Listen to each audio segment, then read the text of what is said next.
ایک گھنے اور سرسبز جنگل میں ایک طاقتور شیر رہتا تھا۔ وہ جنگل کا بادشاہ تھا۔ اس کی گرجدار آواز سے پورا جنگل کانپ اٹھتا تھا۔ تمام جانور اس سے ڈرتے بھی تھے اور اس کی عزت بھی کرتے تھے۔ ایک دن دوپہر کے وقت شیر ایک بڑے درخت کے نیچے آرام سے سو رہا تھا۔ ٹھنڈی ہوا چل رہی تھی اور پرندے چہچہا رہے تھے۔ اسی جنگل میں ایک ننھا سا چوہا بھی رہتا تھا۔ وہ بہت شوخ اور چنچل تھا۔ ایک دن وہ کھیلتے کھیلتے ادھر ادھر دوڑ رہا تھا۔ اسے یہ خبر نہ تھی کہ قریب ہی شیر سو رہا ہے۔ کھیلتے کھیلتے وہ اچانک شیر کے پنجوں پر چڑھ گیا اور پھر اس کی پیٹھ پر دوڑنے لگا۔ شیر کی آنکھ کھل گئی۔ وہ زور سے دہاڑا اور غصے میں آ کر اس نے چوہے کو اپنے بڑے پنجوں کے نیچے دبا لیا۔ چوہا خوف سے کانپنے لگا۔ اس نے روتے ہوئے کہا، بادشاہ سلامت، مجھے معاف کر دیں۔ میں نے جان بوجھ کر آپ کو نہیں جگایا۔ مجھے جانے دیں، شاید کبھی میں بھی آپ کے کام آ سکوں۔ شیر زور زور سے ہنسنے لگا۔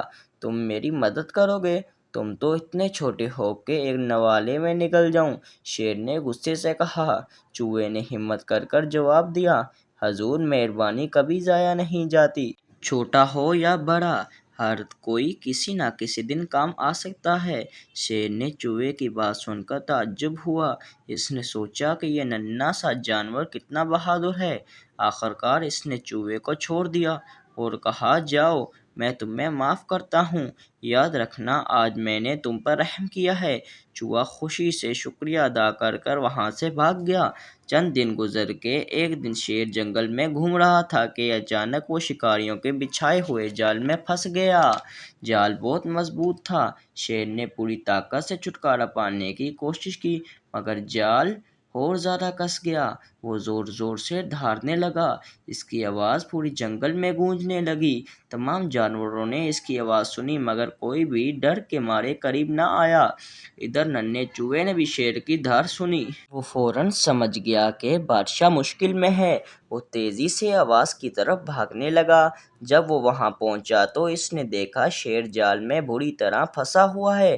چوہے نے کہا، بادشاہ سلامت، گھبرائیں نہیں، میں ابھی آپ کو آزاد کر دیتا ہوں۔ شیر نے شرمندگی سے کہا، ننھے دوست، میں نے تمہاری بات پر ہنسی اڑائی تھی مگر آج مجھے تمہاری مدد کی ضرورت ہے۔ چوہا مسکرایا اور بولا، دوستی میں شرمندگی کیسی؟ آپ نے مجھ پر مہربانی کی تھی، آج میری باری ہے۔ یہ کہہ کر چوہے نے اپنے تیز دانتوں سے جال کو کترنا شروع کر دیا۔ وہ مسلسل محنت کرتا رہا۔ آہستہ آہستہ جال کی رسی کمزور ہونے لگی۔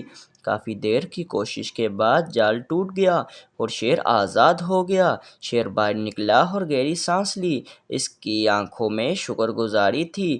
ننھے دوست، آج تم نے ثابت کر دیا ہے کہ کوئی بھی چھوٹا نہیں ہوتا۔ میں تمہارا احسان کبھی نہیں بھولوں گا، شیر نے محبت سے کہا۔ چوہے نے عاجزی سے جواب دیا، بادشاہ سلامت، اصل طاقت رحم اور مہربانی میں ہوتی ہے۔ اس دن کے بعد شیر اور چوہا اچھے دوست بن گئے۔